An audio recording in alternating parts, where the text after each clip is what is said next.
fair to say then that what distinguishes the Ottomans is that they didn't just talk about Islam, they didn't just talk about Sharia, they actually practiced it in a very tolerant way, just like the Prophet ﷺ was very, very tolerant.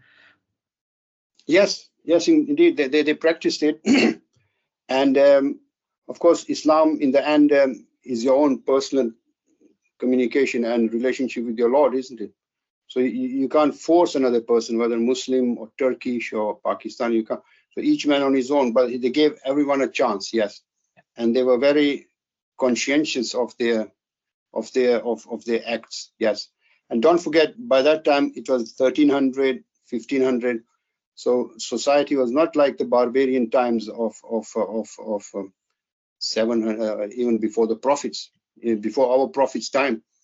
Humanity had moved on, except if you look at the same time in about 1200s and 1250 AD, the Mongols came out of the east again, and their typical style was to massacre people.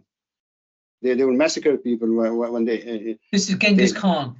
This is Genghis Khan, and his grandsons who reached the Muslims was Hulaku Khan, who reached Baghdad, the capital of the Muslim civilization, then in 1258 AD. And their habit was to slaughter people. So there's a big difference, you see, between a Muslim act and a non-Muslim act. And they would slaughter.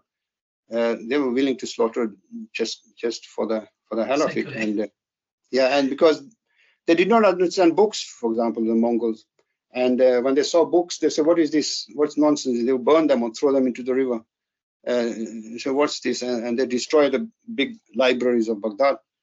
So whereas the Muslim empires and the Ottoman being quite consolidated over time, so they had a chance to actually develop fully, you see, and apply all the principles of humanity, which are reiterated and stressed by our Prophet Muhammad and his companions. So as well as tolerant, they were very sophisticated. Yes,